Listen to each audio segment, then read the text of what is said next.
हाँ? हाँ? किसको? तुम बेटा, तुम तो प्लीज जाओ। देखो हम यहाँ तक कर, ना ना बेटा, इतनी जल्दी सच था पता करनी थी तुम्हें। पढ़ लो बेटा पहले फिर। देखो हमने यहाँ तक कंप्लीट किया था, तो देखिए मूव करते हैं आगे, मतलब कुछ बेसिक फंडामेंटल है वो मैं आपको क्लियर करता हूँ, फिर आगे बढ़ते हैं, ठीक है। नोटिस करिएगा ध्यान से बेटा, ये चीजें मैंने आपको बताया था कि हमें हम जो पढ़ने जा रहे हैं हाइपोथेसिस टेस्टिंग, इसी के मल्टीपल पार्ट है। जैसे मैं बात करूं, हाइपोथेसिस टेस्टिंग में हमें जेड टेस्ट पढ़ने को मिलेगा, टी टेस्ट पढ़ने को मिलेगा, इनोवा मिलेगा, काई स्क्वायर मिलेगा, ठीक है। जिसमें इनोवा की जरूरत उतनी रही नहीं तो हम इतना नहीं करेंगे, इस करेंगे काई स्क्वायर, ठीक है। तो ये हम पढ़ने वाले हैं फिलहाल, Z test, T test, chi square test, ये पढ़ेंगे, ठीक है। तो स्टार्ट करते हैं, ध्यान से समझिएगा। इसके लिए कुछ Z test T test perform करने से पहले कुछ बेसिक पैरामीटर की रिक्वायरमेंट होती है, वो जानना चाहिए, फिर हम तो इससे देखो, ध्यान से समझना। एक होता है हमारा पी वैल्यू। पी वैल्यू क्या होता है? What is the P value? P value को हम कह सकते हैं मोस्ट टारगेटेड एरिया। जैसे सपोज करो हमारे पास एक डेटा है, ये है, जैसे आप रियल लाइफ में बताओ पी वैल्यू क्या होता है। जैसे आपका कर्सर होता है, माउस का होता है ना कर्सर, यूज करते हो तो देखो सबका अलग अलग बन जाता है, किसी का ऐसे का स्ट्रक्चर बन जाता नहीं बन जाता, देखो किसी लोग का ऐसे बन जाता है, ऐसे अजीब सा, नहीं सब जो जैसे यूज करता है वैसे बन जाता है। ऐसा क्यों बन जाता है बताओ? इस एरिया में नॉर्मल है, इस एरिया में ऐसा क्यों बन जाता है? कि ऐसा क्यों? क्योंकि इस एरिया को आपने मोस्टली यूज कर रखा है, ये सब। तो मीन्स व्हाट कि यदि यदि सपोज इस पूरे एरिया की हम कैलकुलेट करें probability, then probability of this area is 0 point suppose करो 2, और probability of this one is 0.8, मतलब मोस्ट टारगेटेड एरिया। यदि पी वैल्यू 0.8 है, मतलब वो जो एरिया है वो मोस्ट टारगेटेड है, उस एरिया को सबसे ज्यादा टारगेट की गई है, मतलब उस एरिया से को ज्यादा हिट किया गया है। यदि पी वैल्यू 0 है, ध्यान से देखना बेटा इसकी, then we need to calculate alpha. Alpha को कहते हैं सिग्निफिकेंस वैल्यू, ये लिख लेना आप, alpha is the significance value. तो अल्फा का फॉर्मूला क्या होता है? हम्म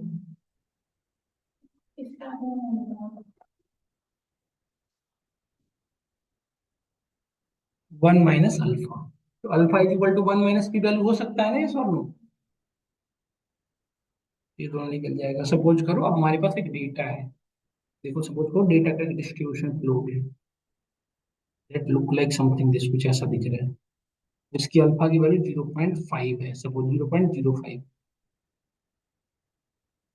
ओहो नहीं बेटा, ये गड़बड़ हो रही है, ये फार्मूला इसका नहीं होता, कॉन्फिडेंस इंटरवल का होता है, ये गड़बड़ हो रहा है। अल्फा ये लिखा नहीं रहेगा सिग्निफिकेंस वैल्यू, बताता हूँ ना भी, पाई आर स्क्वायर में आर क्या हो जाता है, ये यूज, तो वही पढ़ेंगे ये भी। अल्फा क्या होगा हमारा सिग्निफिकेंस वैल्यू, बताता हूँ क्या होता है। फिर हमें निकालना होता है सी आई। सी आई क्या होता है? Confidence interval. Confidence interval, confidence interval क्या होता है? 1 - जैसे अल्फा निकालना हो, सपोज सी आई कैसे निकालोगे, तो सी आई होता है 1 - अल्फा। अल्फा हमेशा गिवन होगा। अल्फा ये कौन डिसाइड करता है? डेटा का डोमिनेंट स्पॉट, जिससे हमारी बॉडी में होता है ना पीएच वैल्यू, बॉडी को ब्लड का होता है ना पीएच वैल्यू। पीएच वैल्यू इतनी से इतने के बीच में लाई करेंगे, कौन बताता है?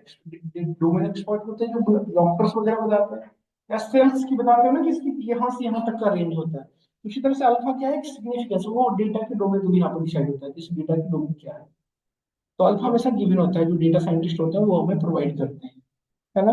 तो या फिर अल्फा हम कैलकुलेट कर सकते हैं, तो देखो इसकी वैल्यू क्या होती है, वन। तो इस अल्फा गिवन होगी तो उसके यहाँ पे क्या कैलकुलेट करना होगा? कॉन्फिडेंस इंटरवल, इसकी फार्मूला क्या होता है? 1 - अल्फा। जैसे मैंने एग्जांपल दिया कि जैसे अल्फा की वैल्यू 0.05 है, इसका सी आई कितना हो जाएगा? 1 - 0.05, कितनी होगी बताओ? 0.95 हो गया। तो अब देखो ये जो 0.95 है, जैसे सपोज करो ये अल्फा था, अल्फा को हम दोनों तरफ से इक्वली डिवाइड करते हैं। यदि अल्फा है तो इसको दोनों तरफ से सपोज इक्वली डिवाइड किया, तो अभी इस इधर भी 0.025 हो गया, इधर भी 0.025 हो गया। तो और ये एरिया क्या हो गया हमारा बताओ? ये हमारा कॉन्फिडेंस इंटरवल 0.95। इसे क्रिटिकल एरिया भी। अच्छा, ये जो अल्फा ये दोनों साइडेड से भी कट सकता था, एक साइडेड से भी कट सकता था। जैसे एक तो सिनेरियो है कि दोनों साइडेड से इक्वली डिवाइड हुआ, दूसरा केस ऐसे भी तो हो सकता था। कैसे? तो हमने लेफ्ट साइड से अल्फा को पूरे कट कर दिया 0.05, और ये पूरी एरिया 0.95 हो गई। ये हमारा कॉन्फिडेंस इंटरवल हो गया। हो सकता था नहीं हो सकता था बताओ? ये जो अल्फा है ना, इसी को आया था टाइप 1 एरर, टाइप 2 एरर। पढ़े थे ना कल की क्लास में? तो भाई बस उससे कोरिलेट करता हूँ। इसका एक केस ऐसा भी तो हो सकता था कि हमारी ये वैल्यू कहाँ हो जाएगी, इधर। ये होगा हमारा अल्फा और ये हो गया हमारा क्या, सी आई। ऐसा पॉसिबल था ना कि नहीं? तो हो सकता है, बताओ। यही तीन सिनेरियो हो सकता है, और कुछ हो सकता है, नहीं हो सकता? तो अब मुझे बताओ कब डिसाइड करिए कि अल्फा को दोनों साइडेड से कट करना है, वन साइडेड से कट करना है, लेफ्ट साइड से कट करना है, राइट साइड से कट करना है? कैसे डिसाइड? प्रॉब्लम है ना? सुनना ध्यान से मेरी बात। यदि दोनों साइड से डिवाइड हो रहा है बच्चा, तो ये हो गया हमारा टाइप 1 एरर, ये हो गया हमारा टाइप 2 एरर। तो हमारा एक्सपेक्टेशन होगा कि जब हम टेस्ट परफॉर्म करेंगे, जो भी टेस्ट परफॉर्म करेंगे, तो उस टेस्ट परफॉर्म करने के बाद जो टेस्ट की वैल्यू आ रही है वो इसी रेंज में आए, इस रेंज में लाई करे। इससे बाहर लाई यदि करेगी तो हम क्या करेंगे, उस पर्टिकुलर हाइपोथेसिस को रिजेक्ट। है ना? मतलब हमारी कैलकुलेट करेंगे ना बेटा, कैसे पता चलेगा? IQ लेवल होता है 95, फिर होता है 90, फिर होता है 10, फिर होता है -10, फिर होता है -90। तो देख लो बेटा आप। तो बस, तो हम ये डिस बता रहे हैं कि ये एक रेंज होगा गिवन बेटा, 2 से 5 ऐसा कुछ वैल्यू कैलकुलेट करेंगे, बाउंड्री। इसके भी यहाँ पे बताएंगे कि यदि वैल्यू इसके बीच में आ रही है, यदि सुनना ध्यान से लिख लेना, यदि जो भी हमारा स्टैटिस्टिकल टेस्ट हमने परफॉर्म किया, स्टैटिस्टिकल टेस्ट यदि परफॉर्म किया आपने, और वो जो वैल्यू है वो इस एरिया के अंदर है, मतलब क्रिटिकल एरिया के अंदर लाई कर रही है, तो हम क्या करते हैं, H0 को एक्सेप्ट करते हैं। किसको एक्सेप्ट करते हैं? H0 मतलब नल हाइपोथेसिस को। और यदि इससे बाहर बिलोंग कर रही है तो हम किसको एक्सेप्ट करते हैं? H1 को। तो बेटा जब इसको एक्सेप्ट करोगे तो इसको रिजेक्ट करोगे, और यदि इसको रिजेक्ट करोगे तो इसको एक्सेप्ट करोगे। तो H1 को कब एक्सेप्ट करते हो? जब हमारी क्रिटिकल स्टैटिस्टिकल वैल्यू किस एरिया में हो, क्रिटिकल एरिया में। यदि क्रिटिकल एरिया से बाहर हुआ तो हम क्या करते हैं, किसको एक्सेप्ट करते हैं? Alternate hypothesis. क्लियर हुआ नहीं हुआ बताओ? तो अब हम बात है इस पॉइंट पे कि किस पॉइंट पे, कि अब लेफ्ट साइड से कट स्क्यूड होगा या राइट साइड से skewed? नहीं, ये पॉइंट है।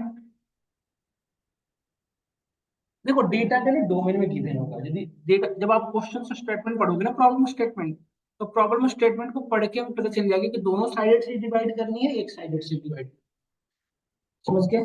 यदि किसी जैसे देखो इसमें, यहाँ पे जैसे क्वेश्चन हमने लास्ट क्लास में पढ़ा था ना कि इन लेस देन 85, जैसे इस क्वेश्चन में पढ़े था ना, अभी क्वेश्चन करवाया था, इसमें था कि लोअर देन 85, जहाँ पे स्पेसिफाई कर रखा है। तो 85 से लोअर मतलब लेफ्ट साइड से कटेगा। यदि होता कि ग्रेटर देन 85 तो राइट साइड से कटता अल्फा की वैल्यू। और यदि होता कि वट एवर वैल्यू, मतलब क्या होगा उस सिलेंडर में, क्या होगा, दोनों साइड से कटेगा। मतलब यदि लेफ्ट और राइट को डिटरमाइन यहाँ किया तो हमें क्या करना पड़ेगा, बोथ साइड से। समझ में आया हम सभी को? क्लियर हुआ नहीं हुआ? जैसे देखो बेटा, मैंने क्वेश्चन देखो, क्वेश्चन जब करवाऊंगा ना इसका, जैसे सपोज करो, जस्ट एग्जांपल की बात, जैसे हम कहते हैं मल्टीपल ब्रांचेज है। एक हुआ हेड ऑफिस इसके नोएडा ब्रांच।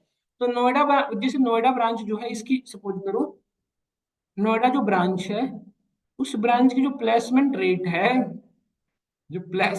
है, ऐसे एग्जाम्पल की बात है मुझे।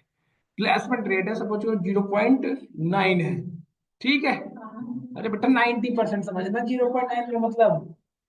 और सपोज ये डुकेट ने एक नई ब्रांच ओपन की, जो किसी पर्टिकुलर लोकेशन पे, सपोज करो किसी जयपुर में इसने ओपन किया। तो जयपुर में ओपन किया तो यदि क्वेश्चन ये होता कि what will be the placement rate, तो इसमें हम स्पेसिफाई नहीं कर रहे हैं कि पहले की से ग्रेटर होगा या लेस होगा। यदि हमने नहीं कहा, हमने कहा व्हाट विल बी, तो 0.9 से कम भी हो सकता है, 0.9 से ज्यादा भी हो सकता है, सेम भी हो सकता है। तो जहां पे बेटा कुछ भी स्पेसिफाई ना किया, उसमें क्या करोगे, अल्फा की जो वैल्यू है, जो वट एवर वैल्यू है, तो दोनों साइडेड से इक्वली डिवाइड करोगे। यदि अल्फा की वैल्यू 0.01 होता तो क्या करते, दोनों साइड से 0.5 कट करते। समझ गए ना? समझ गए? और यदि होता कि how it can be possible कि लेस देन 0.5, 0.9, तो यदि लेस देन मतलब लेफ्ट साइड से कट होगा, यदि ग्रेटर देन तो राइट साइड से कट होगा। समझ गए नहीं समझ गए? तो ये स्पेसिफाई किया रहेगा क्वेश्चन में। तो अब यहाँ तक क्लियर हो गया होगा, तो आगे बढ़ते हैं। इंटरेस्टिंग लग रहा होगा, बहुत अच्छा है ना? बहुत अच्छा, पढ़ना बेटा ध्यान से देखना।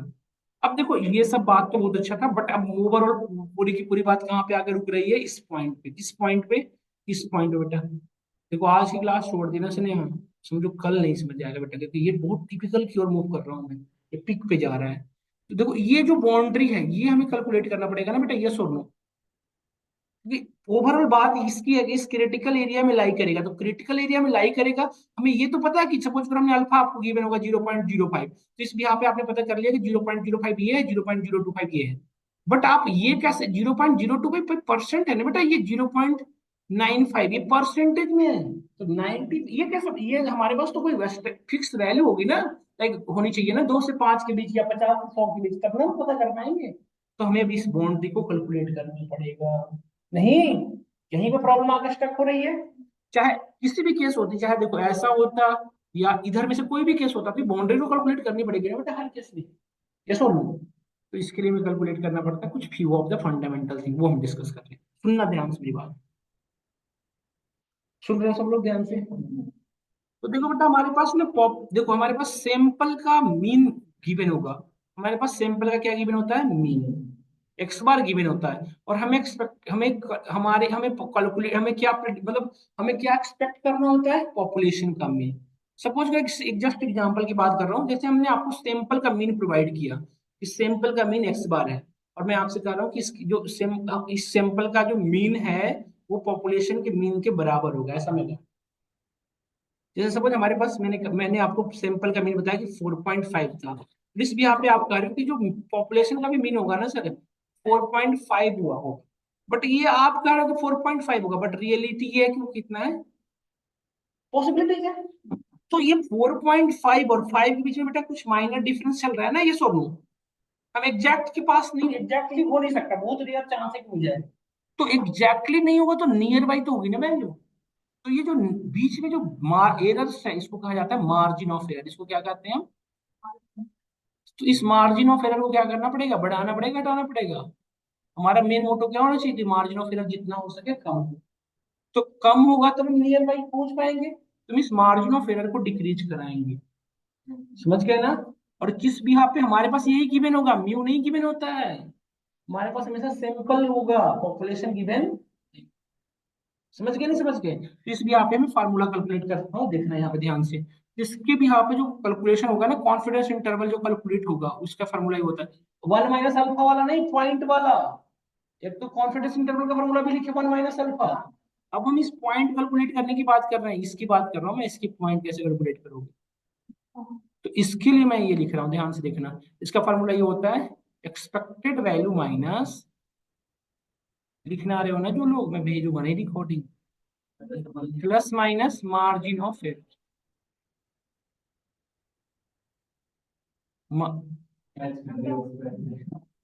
है ना पड़ा रहा, चलो।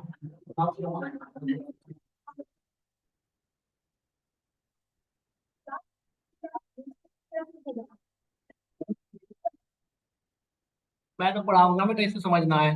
वो तो मुझे पता है कि लेवल अलग अलग होता है सबका, वो तो पानी पीने के लिए मैं रुक गया था। अब देखो बेटा एक्सपेक्टेड वैल्यू क्या होगा बताओ। एक्सपेक्ट, जिससे एक्सपेक्ट किया जाएगा, एक्स बार से जो एक्सपेक्टेड करोगे, एक्सपेक्ट एक्स बार हो गया, plus minus margin of error का फॉर्मूला क्या होगा, मार्जिन ऑफ एरर का फॉर्मूला क्या होगा, मार्जिन ऑफ एरर का फॉर्मूला मैं बता रहा हूँ ना। अब देखो ये डिपेंड करेगा किस पे, किस पे, इस पे। जैसे आपको सैंपल गिवन होगा तो सैंपल की बेटा साइज भी तो गिवन होगी। तो यदि एन की साइज 30 है, मैं लिख देता हूँ प्रॉपर नोट्स में करके, तब क्योंकि ये चीज ना बीच बीच में है। देखो इसकी फार्मूला चेंज होगी यदि एन की वैल्यू लेस देन 30 है। एन मतलब सैंपल की साइज, नंबर ऑफ सैंपल। तो इसका जो फार्मूला होगा बेटा ये हो जाएगा सी आई का एक्स बार माइनस, हाईलाइटेड करके मत लिखो, गलत होगा तो काम तो चल जाएगा। X bar minus, plus minus, इसका फार्मूला हो जाता है देखो, यदि यदि ये एन की साइज लेस देन 30 है तो होता है जेड अल्फा अपॉन 2। अल्फा क्या था, अल्फा क्या था, सिग्निफिकेंस वैल्यू। उसका upon two into sigma upon root N. और ये जो है ना बेटा, इसी को कहा जाता है स्टैंडर्ड एरर, इसीलिए डिवाइड कर रहा हूँ कि हमारा मार्जिन ऑफ एरर क्या हो, डिक्रीज हो जाए। इसे कहा जाता है स्टैंडर्ड एरर।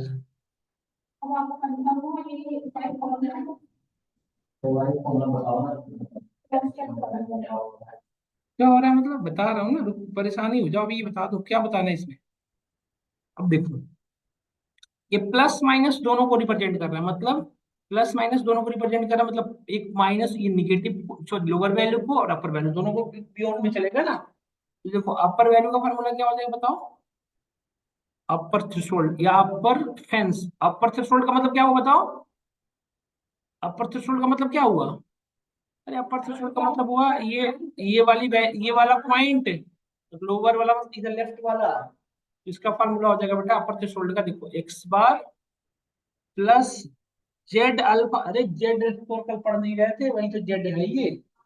जेड 0.5, जीरो वहां से वैल्यू देख पाओगे जेड टेबल से। अरे किसको पढ़ा रहा हूँ यार, मैं नहीं पढ़ा रहा, चलो। जेड अल्फा, जेड की बेस है अल्फा अपॉन टू, ऐसे है ये। वो मैं राइटिंग थोड़ा ऐसे ना, देखो अब लिख दे रहा हूँ, जेड का बेस है alpha upon two into sigma upon root N.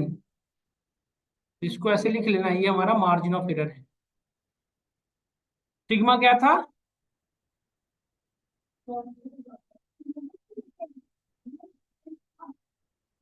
हम किसको, अभिषेक, ऑनलाइन वाले आपकी भी रिस्पॉन्सिबिलिटीज है बताना। Population standard deviation of population, population क्या है। अब लोअर थ्रेशोल्ड देखो कैसे निकालेगा, लोअर थ्रेशोल्ड हो जाएगा एक्स बार प्लस की जगह पे माइनस, बाकी सबसे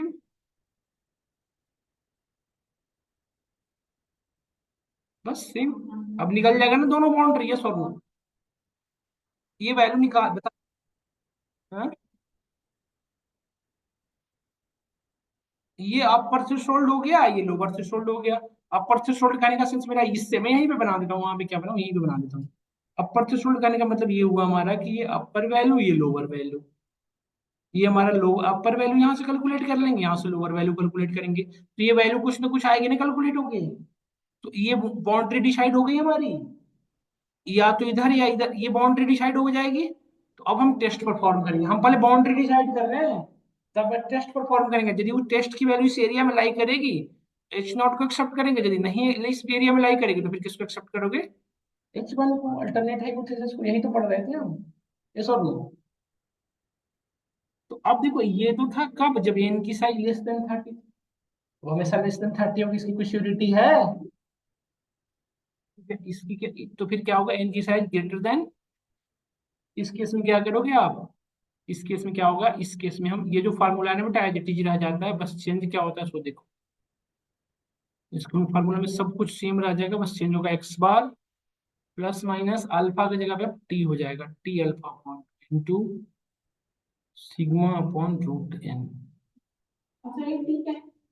T test, Z test, T test, जैसे जेड टेबल, टी टेबल, है ना। अब धीरे धीरे आ रहा हूँ ना वहीं पे।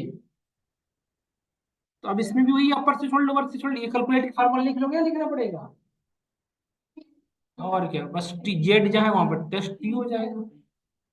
तो लिख के बताओ क्या होगा, आप बताना एक बार, एक्स बार बताना क्या होगा, एक्स बार प्लस, प्लस से माइनस कैसे, T alpha upon two into sigma upon, और लोअर से छोड़ के क्या होगा देखो, X bar minus T into sigma upon root N, यही ना, बस यही है।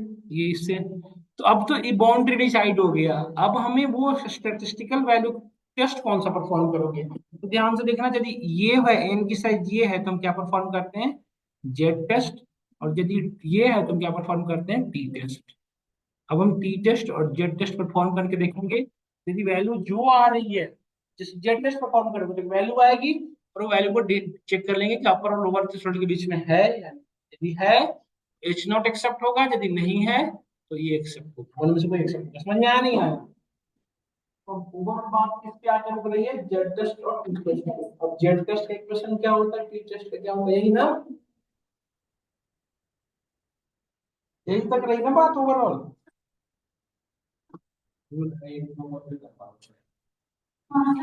अरे बिना क्वेश्चन करवाए कैसे पढ़ा बताऊंगा, तुम लोग क्यों ऐसा वो होने लग जाते हो। ये थ्योरेटिकल पढ़ाऊंगा फिर तो प्रैक्टिकल सीधा क्वेश्चन क्या आ जाएगा समझ नहीं आएगा। अरे तो क्वेश्चन करवाऊंगा, वैसे ही तो क्वेश्चन करवाऊंगा। अरे पढ़ने कौन सा तो तुम लोग अच्छे तरह से ना पढ़े ना, पिछले तुम वो कहाँ से पढ़ के आओ कॉलेज। अब देखो जेड टेस्ट और टी टेस्ट का, तो फिर जेड टेस्ट का जो इक्वेशन होगा वो क्या होगा, जैसे ये तो बाउंड्री डिसाइड करने का फॉर्मूला था, तो जेड टेस्ट का फॉर्मूला ये होता है, लिख लेना आप। मैं यहाँ नीचे लिख देता हूँ फ्रेश, यार क्यों ऐसा लिखना बड़ी प्लेस। एन की साइज जब लेस देन 30 हो तो जेड टेस्ट परफॉर्म करता है, जेड टेस्ट कैलकुलेट करने का इक्वेशन होता है। जेड स्कोर का था ना, वही सेम हो जाता है, x bar minus mu divided by sigma, ये जेड स्कोर का था। इसमें एन की साइज पहले एन की साइज वन ही हुआ करती थी, तो एन का वन का कोई मतलब नहीं होता था। अब एन की साइज कुछ ना कुछ हो रही है ना 30 से कम, तब इसलिए रूट एंड हो जाता है, बस यही फार्मूला चेंज, ये जेड टेस्ट का होगा फार्मूला, है ना। और ये जेड टेस्ट हो गया हमारा। तो ये टेस्ट परफॉर्म करेंगे, टेस्ट की जो वैल्यू आ रही है वो उस बाउंड्री के अंदर लाई कर रही है, तो जो डिसाइड कर लो, ठीक है। अब टी टेस्ट का लिख लो, टी टेस्ट का कब इसका स्टूडेंट टेस्ट भी कहा जाता है, Z test greater than 30, less than equal to तक चलता है बेटा, ये लेस देन इक्वल टू तक। तो फिर परफॉर्म करते हैं टी टेस्ट, टी टेस्ट का इक्वेशन क्या होगा, स्टूडेंट स्टूडेंट टेस्ट, बच्चों वाला टेस्ट है।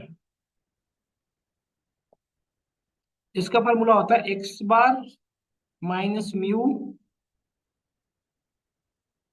डिवाइडेड बाई इस अपॉन रूट एन।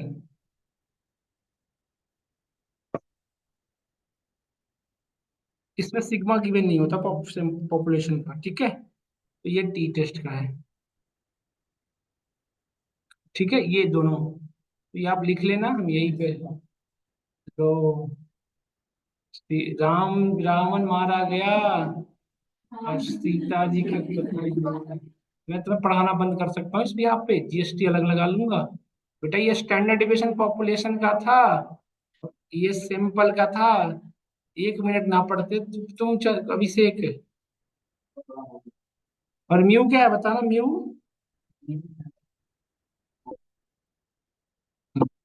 म्यू क्या है बताना एक बार, म्यू क्या है बताओ ना।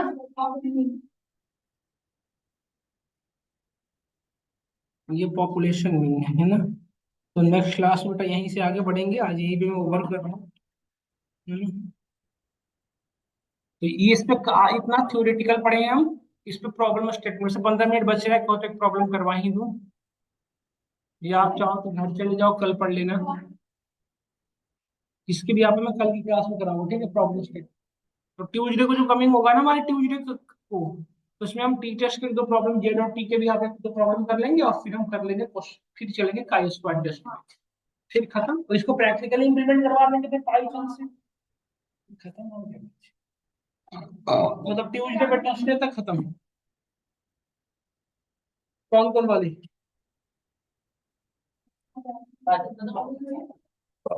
फाइल ना खत्म होगी, फंक्शन है खत्म होगी, इस अगले वीक में बेटा बिल्कुल। देखो लेट ना हो रही है, इसको बोल दो। चलो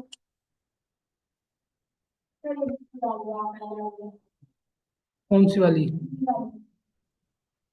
ना बेटा हम तो पढ़ाते ना ना अभी तो, ना ना कोई बात नहीं बेटा, मैं भेज ही रहा ना। ठीक है, 4 हो गया विषय के, कितना